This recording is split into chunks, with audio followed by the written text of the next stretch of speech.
Bukeli masibulise ngalentsasa umhla weshumi elinethoba pe umadoda sizezi yakhe ezivuka ngathi ngumntwana omanzi sumandlalo ngoba ke xa sithetha sithi ayikho eyobuthongo nokuba ke sele utyhafile uxatyiwe kukuvuka khumbula mbukeli ukuba njengokuba uvuka sele kuphume nelanga bakhona ke abo badele ubumnyama besiya empangelweni abanye bakho boke behamba imigama emide ngezikatshiwo besinda kwezi ziyeleku zemihla nezolo namhlanje ke njengesiqhelo siza kuwe ngqo apha kuwe sizokwabelana nawe kako konke okwenzekayo ukusuka apha ekhaya de siwele namalwandle ntimlo ke ukholosa kalubisi umadlongothi umazipha umamshukuma ndihamba naye umamtshali Olwesibili namhlanje lalusuku selekhulisombulukile leli sonto sawubona mbukeli wohlelo lwesidlo sasekuseni ekhaya Jikelele ingqophamlando yohlelo ingane abayibabaze isesesiswini kunina ithe nje iqeda kuzalwa hawu yakhula ngamandla yathusa abaningi bathe besababaza yagaqa ngamadolo ithe isuka yasukuma yagijima njengenjalo ke umchilo wesidwaba sikuphathele konke okudingayo umbukeli Iindaba ezemidlalo njalo njalo igama lami ngunoxolwa kwaMwali uMantshingi ihlaba ngaleli mhlophe eqwa intokazi yale Olundi esisham sesifundazwe esidala Mbukeli njengoba siqala nje ke uhlelo lwethu ake senze lokho esidume ngakho sibheke ihamba phambili kuleli hora.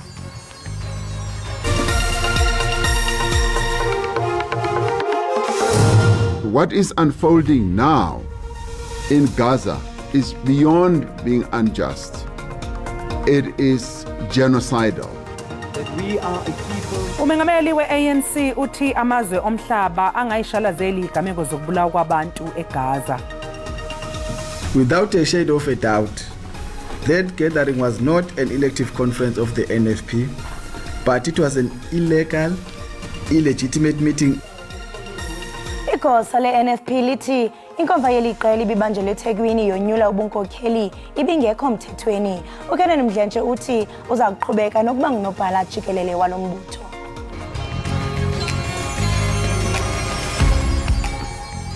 Hallelujah linamandla kamali kaJesu.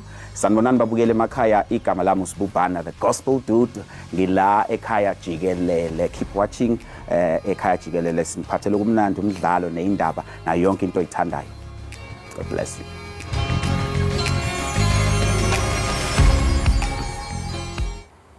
Umengameli we-ANC uCyril Ramaphosa usenxenxe amazwe omhlaba ukuthi angasishalazeli isimo sokubulawa kwabantu esiqhubekayo eGaza esiphehlwa umbutho wamasosha kwa-Israel njengoba eqhubeka ukuhlasela ephindelela izizinda zasePalestina. uRamaphosa ubekhuluma esihlanganweni sabeindaba lapho amalungu obuholi beqembu ebehlangane nenhlaka ehambisana nokweseka kwelasePalestina odlameni oluqhubekayo eGaza.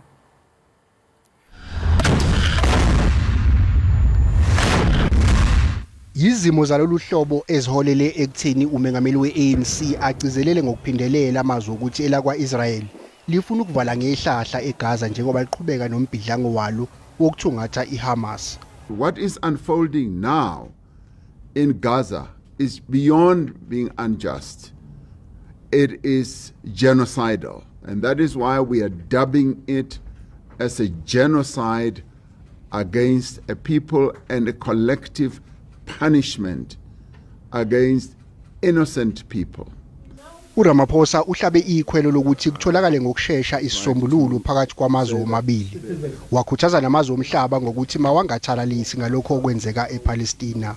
Two-state solution is a globally accepted solution for the problems that have been existing between Israel and Palestine.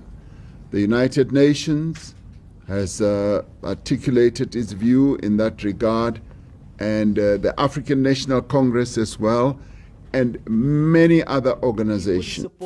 Labo abazwelana nokwesekwa kwePalestina bakhuthaze elaseningizimu Afrika ngokuthi iqhubeke nokweseka izwe lasePalestina. We would like to place on record our gratitude to the ANC and the government for highlighting the violation of the rights of the Palestinians and for correctly dubbing what is happening there as a genocide.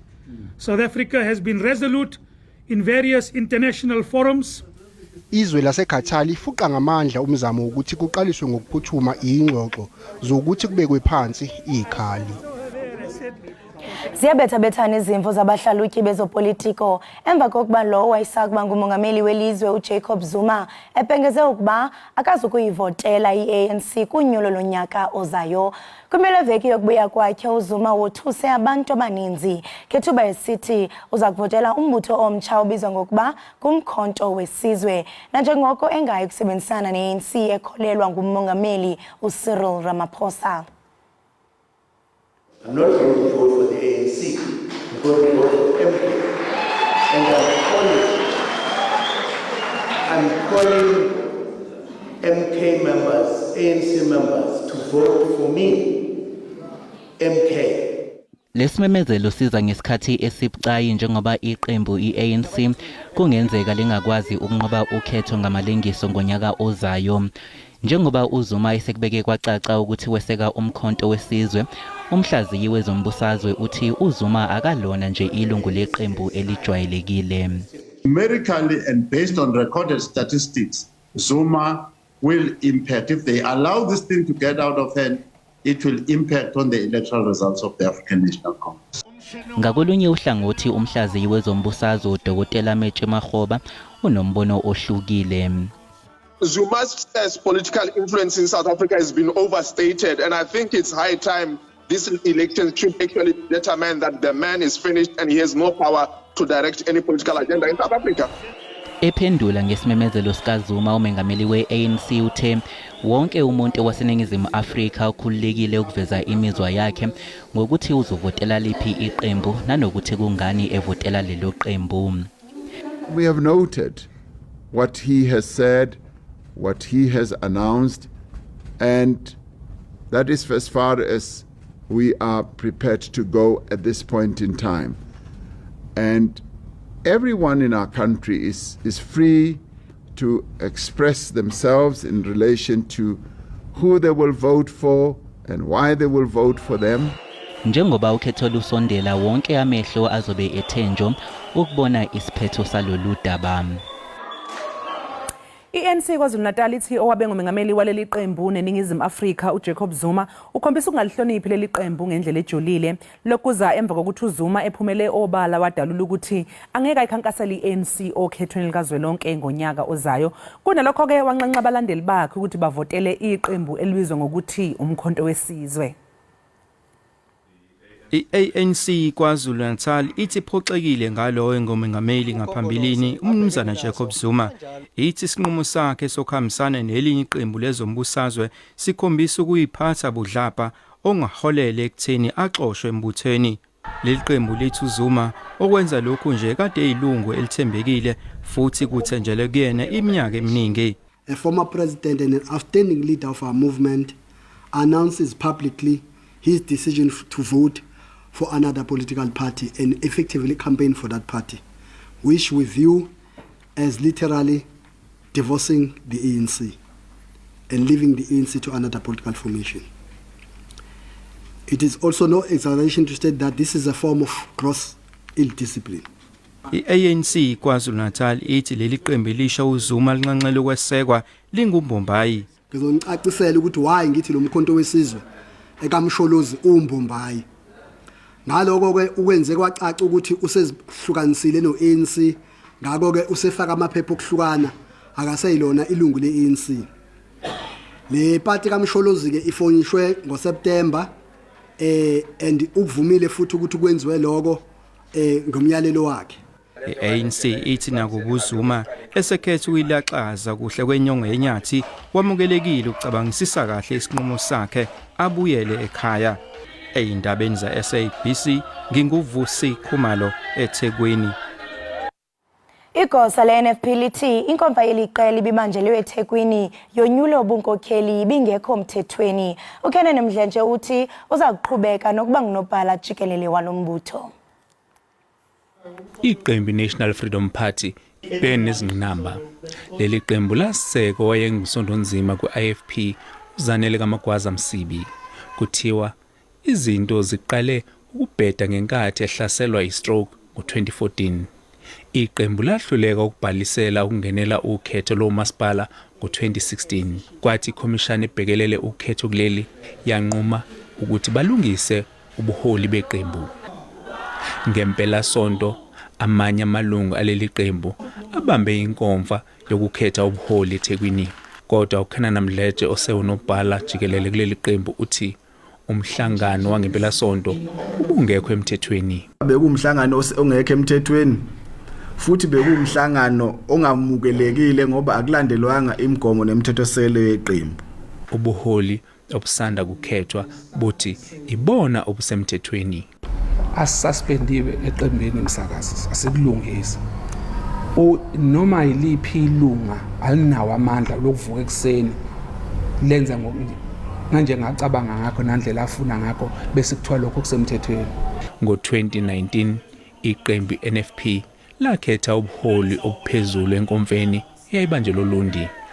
Kwathi abanye baphikisana nalesinqumo esakhishwa ile nkonfa bethi umhlangano wawungekho emthethweni. Kwathi ngo-2021 inkantolo yakhipha isinqumo sokuthi ihambisana nalaba. Umhlazi wezombusazwe uthi bekufanele amalungu eqembu alinde isinqumo senkantolo. Bengaba umbono omuhle kuba bekuthiwa iqembu lilindile lezo ukuthi inkantolo ikhipha siphi isinqumo bese ke ukuthi uma kufika isikhathi lapho khona beya engqungqutheleni bayengqungqutheleni behlangene ukuze upholo obuzokhethwa kube ukuthi buyamukeleka kuzona zonke inhlangothi. Kuthiwa uma izinkinga zaleli qembu zingaxazululeki kuze kube nguMarch ka-2024 leli qembu kungenzeka lingalungeneli ukhetho. Lodi Khateb, SABC News eThekwini. Umnyango wezokuthutha uhlanganyele neinkampani eziyimele ngenhloso yokuqinisekisa ezokuphepha njengoba kuyisikhathi samaholide. Uhulumeni uthi izingozi zomgwaqo zikhahlameza umnotho wakuleli.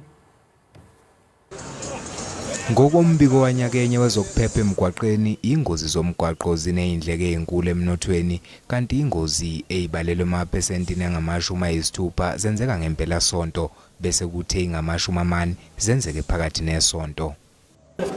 Everybody who is here, from the car manufacturing companies, universities to tertiary institutions, stakeholders, including OBA, and the department, of course, we are here, all of us. Njengoba sesifikile nje isikhathi samaholide kaKhisimusi, umnyango wezokuthutha uthi usumi ngomumo ukwenza umsebenzi wawo. We are anticipating that those criminals that are actually now using our roads as criminal sites, they will also up their game. Nabe imonto ezincane uba bayibophezele ekuthuthukiseni izinga lokuphepha kulesi sikhathi. We've got seatbelt reminders now. As you get in, the trip gets started. The driver's app will remind the rider to go and put on their seatbelt even when they're sitting in the rear seat. Inhlangano ebhekela ukusebenza komgwaqo ithi inhloso yayo ukuthi lehle ngamaphesenti angama-50 izinga labantu abashone ezingozini zomgwaqo yize lokhu kungaba yinselele. The corruption that we're solving within the department, it's symbiotic in nature. You have the officials of government, you have the members of the public, you have the driving schools involved into the entire issue of ensuring that driver's licenses are accessed. Isibalo esiphezulu seingozi zomgwaqo kanye nemiphumela yazo lezi ingozi kunomthelelo omkhulu emphakathini wakuleli. Indleko zalezi ingozi zanyakenye zilinganiselwa ku 198.79 billion wamarandi.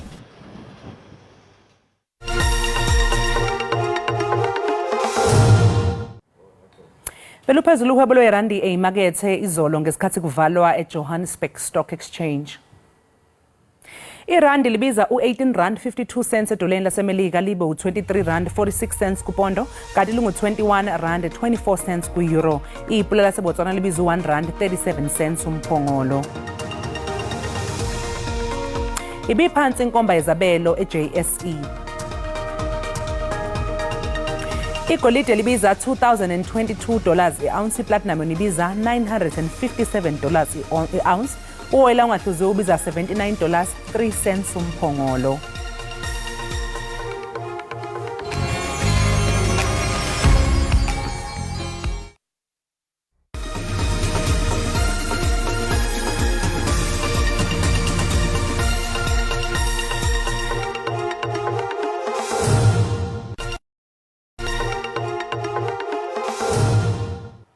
Enkosi ngokuhlala nathi sasibukele apha ekhaya jikelele kanti ngoku singena kwisiqendu sethu sezemidlalo. Itumente yoMzantsi Afrika i-20th Discovery Walter Sisulu Soccer Challenge ngoku ke sele inamaqela ayi-136 aphuma kuwo osithoba amaphondo.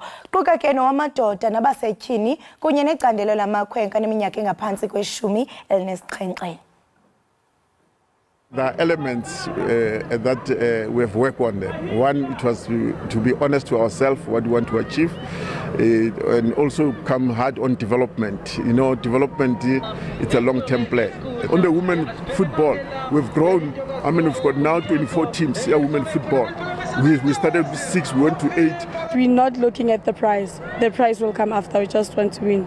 Every year I get demand. Next year we start the under 15. There's a demand. We used to play here with under 17, with 20 teams. Now it went to 46 teams. So now we need to spread the wings to all the corners of Soweto. Tsela e ke sebeditseng ka yona ke korile di-goal tse 3. Then ha ke qeta go di-goal tse 3 ka ba le di-assist tse 2. Ntho o yentse hore team ya rona e kgone ho wina di-goal tse 7. Ngelixa indebe yehlabathi iqhuba eFrance bekushiya nomama ukondla ukhuphiswano lomculo wolwekitjo. Isikolo ke samabanga phakamileyo iSolomon Mahlangu High esizenze eKariega eMpuma Koloni siphumelele isiqingatha sesigidi serandi ngokunikezela kwaso kwingoma zekwitjo.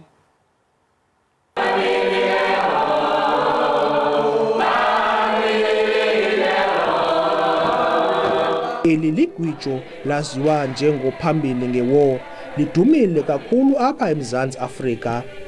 Eli gwitjo lidlale indima enkulu ekukhombiseni iijaji zeenkampani zabucala ukuba esi sikolo iSolomon Mahlangu siphumelele. Ngoba ndiyalithanda ucula gwitjo because of ndihlala kabantu abaculayo. Nefamily yam ndikhule kuculwa ekhaya nasecaweni, yilona ndilithanda ucula ke ngoku. Igwitjo ndiyalithanda as much as ndinetalente lokucula. That's why ndilithanda igwitjo. Waye ndikhule ndicula nami not kakhulu kodwa i-child yam bengingathanda ucula, ndithanda udlala izinto ezidlalwa ngabanye abantwana.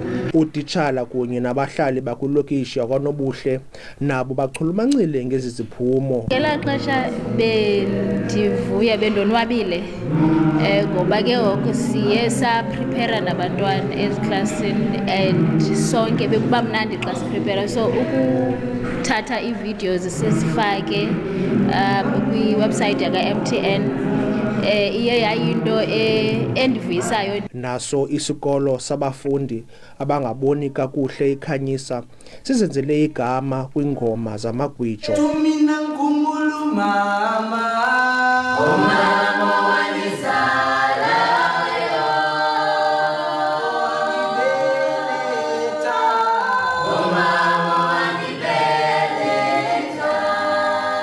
Ngicabanga ukuthi kulula kubo ukuthi bakompete nezinye izikole ngoba ukhumbula ukuthi labantwana laba abanye babo ilabantwana laba esibarejectayo thina as a society. So uma sebehleli esikoleni bebodwa ba feel comfortable and then now they use music to communicate and also to express themselves. Neqela iAfrican Bombers lakilokishi yaseZwide nalo liphila ngegwitjo emoyeni.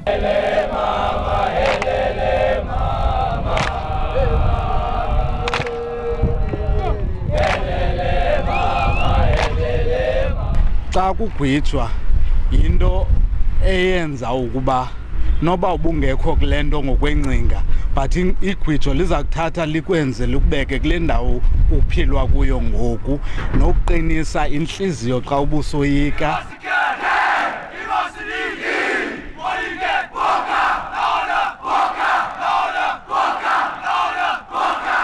Aba bantwana besikolo iSolomon Mahlangu banathemba lokukhusela lembasa bayiphumeleleyo kunyaka ozayo kwaye bazithembile. Ndinguzolani Moya wendaba ze-SABC ndiseGqeberha kwiphondo leMpuma Koloni.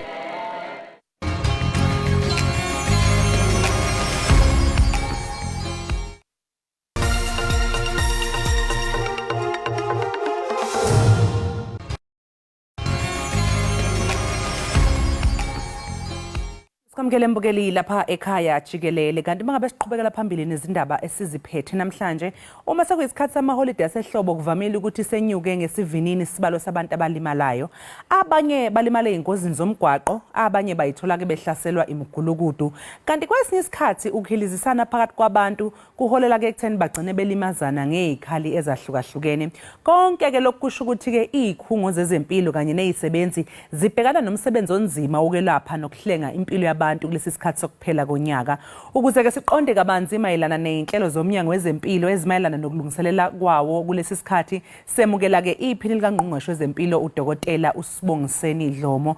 Dokotela uDlomo sikubingelele sikwamukele lapha ekhaya Jikelele sibonge kakhulu ukuthi uhlanganyele kanye nathi namhlanje kuseni. Sibingelele msakazi sibingelele bonke ababukeli nabalaleli bakho. Dokotela uDlomo ngeshwa ke kuvamile ukuthi amagumbi ezimo eziphuthumayo nalapho kulashwa khona abantu abasesimene esibucayi abematasa kakhulu kulesi sikhathi samaholiday asehlobo ngeshwa nazi nezingqinamba zokucisha kogesi ukuvalwa kwamanzi ngapha kuphazamisa kakhulu ukusebenza kwesibhedlela yiziphi nje izinhlelo eninazo uqinisekisa ukuthi umsebenzi wenu awuphazamiseki. Msakazi siqala lapha yana emgaqweni njengoba usushilo kunokuthi abantu bayehla bayenyuka baya emakhaya kube khona umthamo omkhulu wezimoto emgaqweni lapho ubona khona kukhona amaphoyisa i-traffic department umnyango we-transport nathi ke silapho ngoba imigwaqo emkhulu ekhona ezweni kusukela ku-N1 kuze kushaya ku-N11 leyo mgwaqo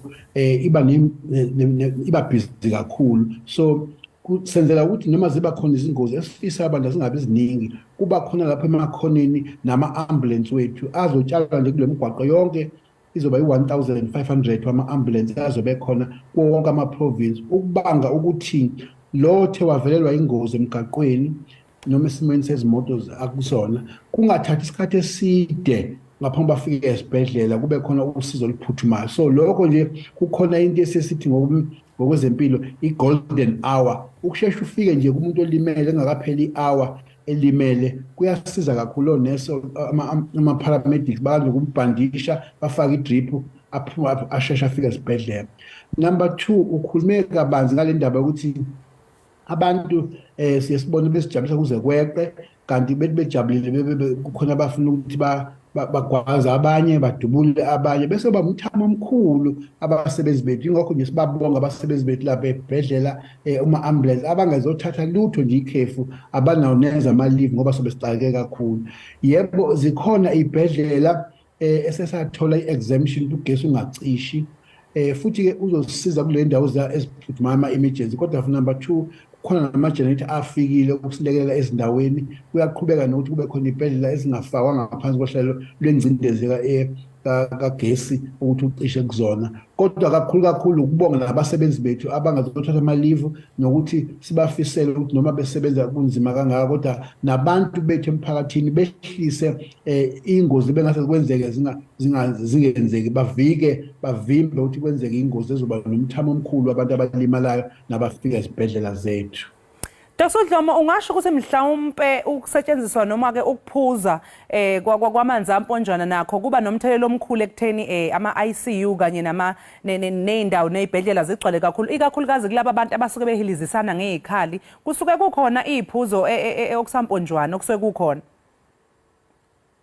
Uzokhumbula msakazi kwake kwenzeka sathi sinelokhuzana sine-COVID kakhulukazi saba nengcindezi ukuthi ake kuvalwe utshwala ngoba sasifuna ama-ICU abe available ahlale ekhona for abantu ababekade bephethwe i-COVID bevalekile ey'fubeni befuna bayophampwa bafuna bayonikeza umoya kwakuheleza umoya ema-casualty ngaso sikhathi kuvala utshwala abantu ababekade begwazene abedubulene abantu bebehleli bacabane bedla utshwala babo bendawonye kwaheleza umoya sancipha ilokhuzana iy'moto ezazingenisa abantu belimele noma begwaziwe noma bedutshuliwe ebhedlela kwancipha-ke nabantu abangena ema-ICU ama-ICU wonke imibhedi nako-high care yayisiba iba khona isisiza kubantu ababephethwe i-COVID so kuye kusho abanye bethi pho nani ngasale ngani sesivala unomphela utshwala ngoba kanti uncipha kangaka abantu abalimalayo.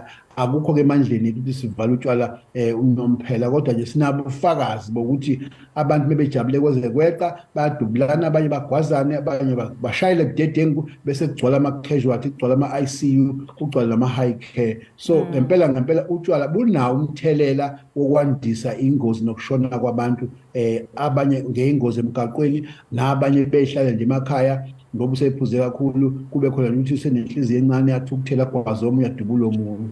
Uma ngabe-ke sesibheka nje Dr. Dlomo ezinye-ke ey'thinta ezempilo, umnyango wezolimo usanda wexwayisa ngokuqubukwa kwesifo samarabi laphaya KwaZulu-Natal kanye nase-Eastern Cape. Engabe siqapheleke nini-ke lesi sifo nokuthi zithini iy'mpawu zaso? Kodwa-ke kakhulu leso sifo sisizwa iwona umnyango waka-agriculture ngoba ibona bahamba phambili ukugoma izilwane lezi esisondelene nazo kakhulu thina izinja, amakati. Kodwa kumuntu othi asiqale nje kanje, asithathe ngokuthi moke walunywa inja, leyo nto ungayithathi ukuthi hayi inja nje yami ngijwayele, mhlawumbe inje ongayazi ukuthi igomiwe yini. Asisondele ngoba kuyathatha imizuzu emincane kabi ukuthi uphathwe ikhanda, kube khona lokho uba nesiyezi, omunye azahlanze, kanti sekuze kwahamba kwayomngenela kwafika ebuchosheni bakhe. Siyakwazi ukusheshisa silaphe ey'bhedlela uma abantu besheshe bafika. So asingakuthathi kancane ingane meyixwebhekile yalunywa inja, mhlawumbe kakhulu lezi abangayazi noma ekhaya abangenalo ulwazi noma igonyiwe yini ngesifo samarabi, ukuze basinde abantu baphephe, sikwazi ukusheshe sibelaphe uma kunjalo, kakhulukazi lama-province osushilo umsakazi ukuthi ithe ukwanda lesifo samarabi. Usakhuluma ngayo indaba yokugoma kwezinja. Engabe-ke nizophuma umkhankaso yini ukuthi niyigomeke izinja, ikakhulukazi njengoba phela kuyize ivame ukuba nalesi sifo futhi kuyisona silwane-ke sifika kakhulu nabantu? Uzongifaka enkingeni umsakazi uma uthi angichaze noma sizophuma sigome, ngoba ukugonywa kwezinja, amakati nazo lonke izilwane ezithwala isifo samarabi kwenziwa enye i-department esondelene nathi, i-department yaka-agriculture. Angizazi nenhlelo kahle hle kodwa zokugoma, kodwa uma sekuphume ikhwelo lokuthi ngapha nangapha ngokuhamba beqaphela, bakhona abeluleki nabasebenzi baka-agriculture bakhona ngey'godi. Uma bethola ukuthi ngala engathi ucakile noma ngala funa bagome, babe nalo uhlelo. Ngeke ngikwazi kahle ukukhipha imininingwane ukuthi iy'nhlelo zabo zokugoma mhlawumbe zihambe zafinyela kuphi noma bazophuma babheke ngamaphi kule simo esikusona na. Kodwa ngiyazi ukuthi baphezu kwazo bayakwenza lo ngoba suke belekelela kakhulu nathi ukuthi singathwali umthwalo omkhulu wabantu abasebengenwe isifo samarabi. Sesiphatha-ke Dr. Dlomo, uthini nje-ke umyalezo eniwubhekise emphakathini kulesi sikhathi amaholide asehlobo njengomnyango nje wezempilo kuzwelonke?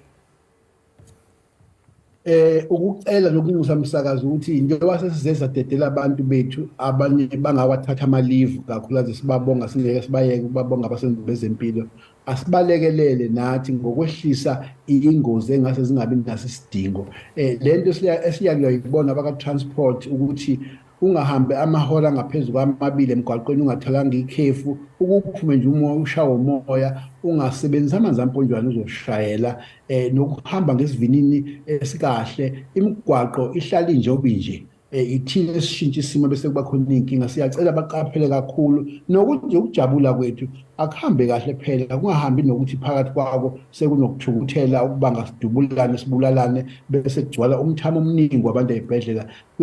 Kuyagcindezela kakhulu umnyango wezempilo, kuphume ney'mali ey'ningi, sesigijimisa abantu ukuze kuphume namabhanoyi ukuthwala ababe nenhlekelele enkulu endaweni ethile, sibaphuthumise ey'bhedlela ngoba sizama njalo ukuthi basheshe balapheke kungakapheli i-hour le belimele. So siyacela lo mphakathi usilekelele, balalele imithetho yemigwaqo, bayikhuze nabo bayithibe ekutheni kube khona nje ucasuko ongekho isidingo ongabanga ukuthi abe sethatha isibhamu kujatshulwe adubule noma agwaze noma abulale omunye ngaleyo ndlela. Siyabonga msakazi. Sibonga kakhulu-ke Dr. Dlomo ngesikhathi sakho namhlanje ekuseni nje, sethembe ukuthi sizoke sibone ama-cases ethu kwehla-ke abantu abaphuthunyiswe ey'bhedlela, abantu abalimele kanjalo semgwaqeni, ngoba naye solo sike saxoxisana nongqongqoshe-ke wezokuthutha naye sinkankanyana nalolu daba lokuphepha ngalesi sikhathi-ke samaholide. Sikufisele nje nosuku oluhle. nawe msakazi sengithemba wena kakhulu ngoba umhlalo lapha emoyeni usinyusela abantu bethu banje baqhubeke nokuziphatha kahle siyabonga. Yebo baba sizokwenza njalo nje siyi-SABC kuwumsebenzi wethu ukusabalalisa ulwazi nokuthi siqaphelise umphakathi sibonge kakhulu. Mbukelekelo besixoxisana na iphini likaNgqongqoshe wezempilo udokotela uSibongiseni Dlomo sixoxisana naye ke mbukeli mayelana namalungiselelo omnyango wezempilo okuhlenga impilo yabantu kulesi sikhathi samaholide okuphela konyaka. Masixoxisana naye ke esikubalulile ke noma yena akubalulile yikho lokho nje basazi ukuthi umnyango wezolimo kubukhiphisa exwayiso sokuthi kunesifo samarabi esithe ukuhlasela lapha eEastern Cape kanjalo naKwaZulu Natal. Uyasho ke udokotela uDlomo izimpawu zamarabi mbukela ukuthi mangabulunywe yinja ongayazi noma ongazi ukuthi igonyiwe noma igonyiwe kuyasiza ukuthi uphuthumele ngasesibhedlela.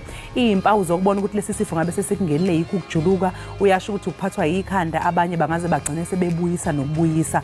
Ngakho ke uyaxwayisa uyacela ke uyanqenqa umphakathi ukuthi mangabe ingane ilunywe yinja noma nawe imbukela ulunywe yinja nisheshe ke niphuthumele ngasezibhedlela. Amanzi amponjwana uyawabala naye ukuthi ayizathu esikhulu esidala ingozi emgwaqeni kanjalo nabantu ke abalimanazanayo nje mangabe kuyisikhathi salama holiday ngenxa yophuzo ke olumponjwana. Uze wenza nje ke isibonelo ngokuthi ngesikhathi seCovid-19 kwabonakala zehla kakhulu ke izibalo zabantu ababephuthunyiswe ezibhedlela nasema ICU ngenxa yokuhelizisana. Lokho ke kwadala ukuthi ngaleso sikhathi phela kwabe kuvaliwe ke usetshenziswa kukatshwala. Besixoxisana naye ke mbukeli ke nawe siphinde nje futhi siqaphelise ukuthi siyacela ukuthi niphephe ngalesi sikhathi ke samaholidi nenze isiqiniseko sokuthi ngaso sonke isikhathi niphephile. Okwamanje ke mbukeli sonke ke qunga seyitolo emva komzuzwana sobe sesibuya.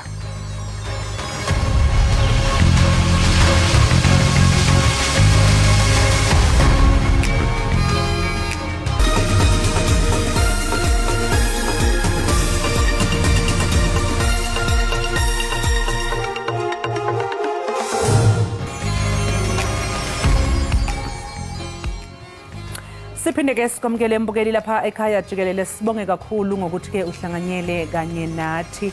Kholosa ingxoxo ngibe nayo nephini likaNgqongqoshe wezempilo uyasho ke ukuthi ngalesi sikhathi samaholiday izingozi zibaningi emgwaqeni zibaningi izibalo zabantu abangenayo ezibhedlela ngenxa ukuthi belimazene ngenxa yophuzo olumponjwana njalo njalo. Kanti sesiyabona ukuthi ke esakhuluma ngalolo daba nalapha ke kwaSouth African National Blood Service sebekhipheke isicelo benqenqa umphakathi ukuthi uze uzonikela ngegazi ikakhulukazi ngalesi sikhathi ngenxa phela yazo lezi ingozi kade sikhuluma ngazo ukuthi ziyenzeka kakhulu kudingeka khona. Uyabona nje kuyashiya ukuthi uma ngabe usulapha yana ukudonate igazi mbukeli ave kuphephile.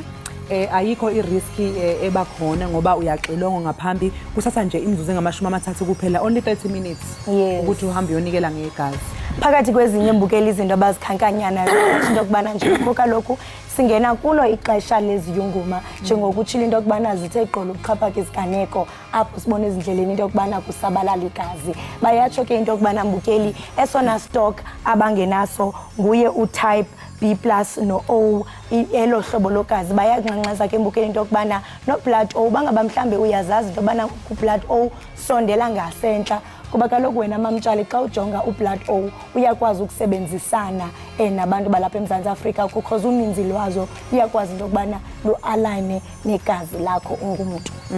So siyacela impela umphakathi mbukeli ukuthi ke nje niphume ngobuningi benu nihambe niyonikela ngegazi ave kubalulekile ukunikela ngegazi ngoba wazi makholi yazi nawe ngeninye ilanga ungayithola usisengozini ube uwodinga leli gazi oshoda ngalo. Kanti ke phakathi kwezinye izinto bayathi into kubana ubangaba bangakwazi udonate igazi that is 3,000 ngabantu abayi-3,000 abangasondela ngeneno banqonqoze eminyangweni bathi sifuna udonate igazi kungabonakala umehluko omkhulu kakhulu. So siyacela babukeli uba ukhona usekhaya nceda omnye kaloku nesixhosa siyatsho uba umuntu ngumuntu ngabantu nceda unikele ngegazi lakho. Imininingwane eminingi ngeke bangayithola nje ukuthi bagooglishe lapha ku-South African National Blood Service ukuthi ubone mbukeli mhlawumbe ukuthi siphi isikhungo esiseduze nawo lapho ungakwazi ukuthi uye khona uyonikela ke ngegazi. Okwamanje ke mbukeli sothi nje ke futhi eyitolo siyabuya emva komzuzwana.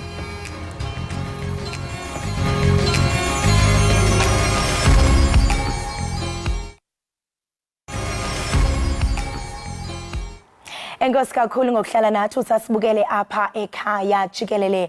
Abahlali baseSoutpan eFreystata baxhalabile ngenxa yamanzi amdaka wetepu abawaselayo Umhlali ke osele ekhulile ukhalaza ngelithi kuyanyanzeleka ukuba ahambe umgama omde efuna amanzi acocekileyo. Bukeli akupheleleli nje ekubeni namanzi angcolileyo ngoba ke aphinda angaphumi kwawona. Yintoni kanye unobangela wale ngxaki kwaye ke iya kusonjululwa nini? Ukuba banzi ke siqhagamshelana nosithethi okanye nesithethi sebhunga laseMangawonke kwiphondo laseFreystata, umnumzana Qondile Khedama. Mnumzana uqondile, masikubulise sikwamkele enkqubeni. Manibulise ndiyibulise nabahlali ekhaya. Mnumzana uqondile, kubhlungu kakhulu uvuba umhlali kuphuma amanzi angcolileyo kweli xesha. Ingaba mhlawumbe kwenzeka ntoni kanye njengoko likhala uluntu lwale ndawo? Into ibisenzeka eSoutpan kweziveki ezimbalwa ezigqithileyo. Ibiyile nto sithi i-pipe burst, kuye kwagqobhoka ke umbhobho phaya apho khoyo abantu ii-team zethu ze-engineers baya bafika bayilungisa le nto. Ngoku kunale meko yokuthi le nto siyibiza i-scouring. Xa amanzi ezawugcwala ipipe ayathanda ukuba brown, kodwa emva kweentsuku ezimbalwa, I'm sure ezimbini, siye saya sasikholiswa sabona ukuba noko amanzi nequality i-improve kakhulu. Enye into kukuba siyayiklina ke nala reservoir ephaya eSoutpan apho khoyo senzela ukuba kube ne-equality yamanzi for ixesha elide. So siye sangqengqeza ke sacela ukuba basixolele xa siloku silungisa njalo abahlali. Saya ke sajonga ezinye indawo ezifana i-Olcation, iShekeshe, savulela amanzi self, sabona ukuba aphucukile kakhulu. Xa usitsho into yokubana kunengxaki nemibhobho kunjalo nje kuyabonakala into yobana amanzi nawo akacocekanga, njengomhlali othi yena funeke ahambe umgama omde ukuze afumane amanzi acocekile, ngelinye ixesha angaphumi. And amanzi kaloku ngeyona nto ibalulekileyo because khona nabanye mhlawumbe ekufuneka bephekile besele ipilisi. Ingaba nibekwazile into yokubana nibazisa abahlali ngale ngxaki kunye namanyathelo enithena wathatha uqinisekisa into yokubana amanzi fikelela kubo kwaye akho monakala kweli xesha? Siyathetha nabo kakhulu, sithethe ke nabahambisi phaa i-regional office yethu xa kunengxaki. Nabo sinendlela esithetha ngayo nabahlali phaa. Kunabantu ii-committees esihlala nazo because ngelinye ixesha into ezifana nee-updates ii-public notices asifikele kubo bonke abahlali. Ke siye sizame nokuthi amakhanselara ethu azame ukuthetha nesizwe, babe nee-public meetings, bayenze nale nto esiyibiza kudala i-loud hailing because asingowonke umntu okwezinto ze-social media. So si-improva i-communication yethu kakhulu ukwenzela okokuba abahlali bavisise ukuba kwenzeka ntoni because ngelinye ixesha abazi abanye nokuba kunombhobho ogqabhukileyo and then emva kokuba ulungisiwe xa amanzi egcwalayo azawuqala abe brownish and then ekuhambeni kwexesha abuyele phaya. Yes, into yokufana ngamanzi yona yingxaki kakhulu supply interruption because zikhona indawo apho khona uzawufumana ukuthi njenganamhlanje kunale ndawo kuthiwa yiKhalib Motsabi khona apha eBloemfontein apho khoyo ugqobhoke umbhobho omkhulu kakhulu. Ngoku asazi okokuba kwenzeke ntoni apho because abo bahlali abalapho abanye babo asingobahlali basemthethweni. Ngoku siye ngelinye ixesha singxengxeze sicele nokuba abantu bangathemparani nale infrastructure yethu okanye yona le ezipipe because ezinye ngeli xesha uye ubone okanye usole okokuba ziqhekezwa ngabomi. So yenye into i-campaign esibhizi ngayo yokuthi sicebise nokufundisa abahlali ukuba xa umosha anything enokwenza nomasipala wazi uba ulimaza kwawena because yonke le nto kamasipala isetyenziswa ngabahlali. Siyaqonda into yobana ucity manager weso sixeko umnumzana uSilo uye wadibanisa wenza indibaniso engxamesekileyo ebutsheni bale nyanga kwiinzame zokuqubisana nalo mkha wamanzi. Ndiyaqonda into yokubana ngoku ku-how far with i-progress abahlali bale ndawo bazawafumana nini amanzi acocekileyo, kuba ndiyaqonda into yobana naqiniseka into yokubana kwiveki yokuqala kaDisemba kuyobe isombululeke le ngxaki. Ingaba bazawubona isombululeka nini?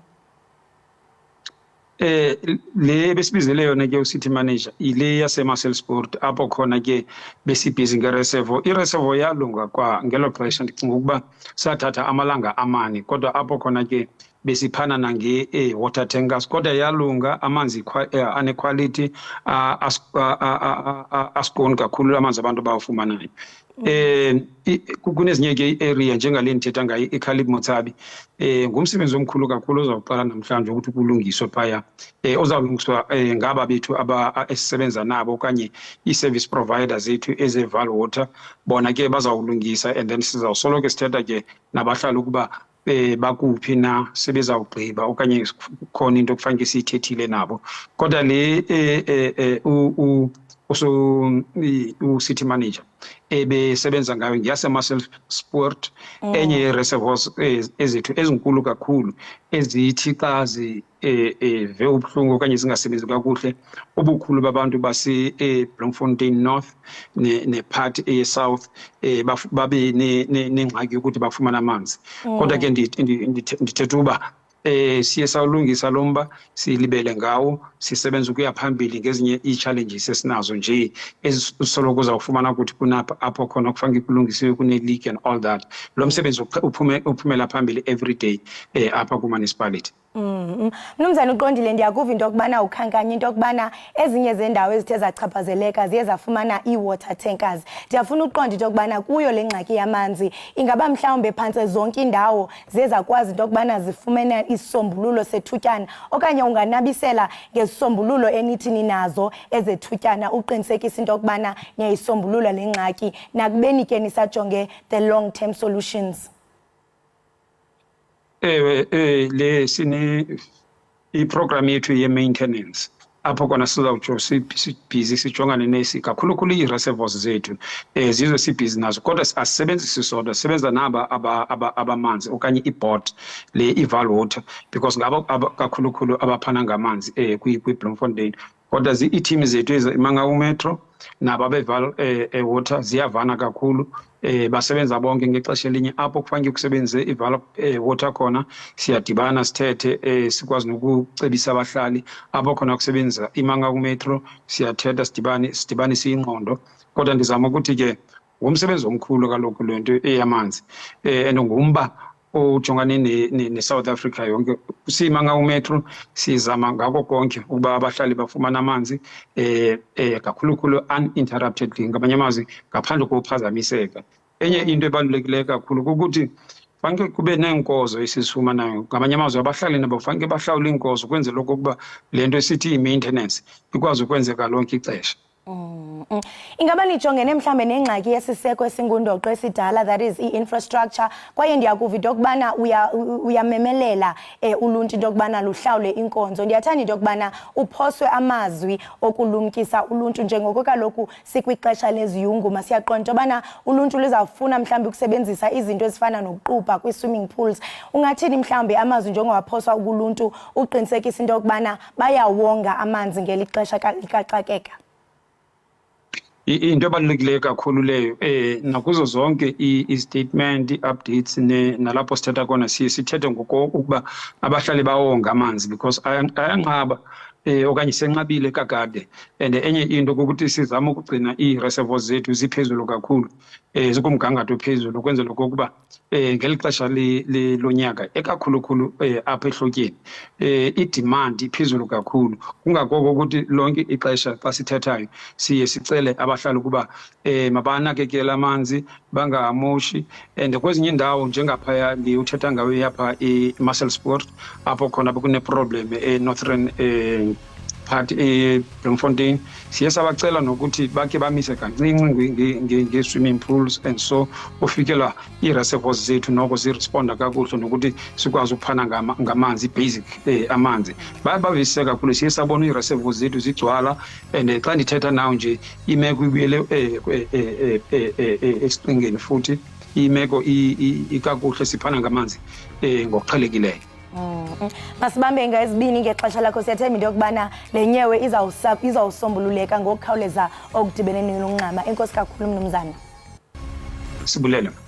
Right imbukeli we-Ekhaya Jikelele lo ke besithetha naye besithetha nesisithethi sebhunga laseMangaung kwiphondo lase-Freystata umnumzana Qondile Khedama esixelela ke imbukeli ngenkqubo abazimiliseleyo uqinisekisa into yokubana baza nezisombululo kwingxaki equbayo phaa kwisixeko saseMangaung. Masithi qhwike sibhatala amatyala aqiniseka awugungqi ukele i-Ekhaya Jikelele.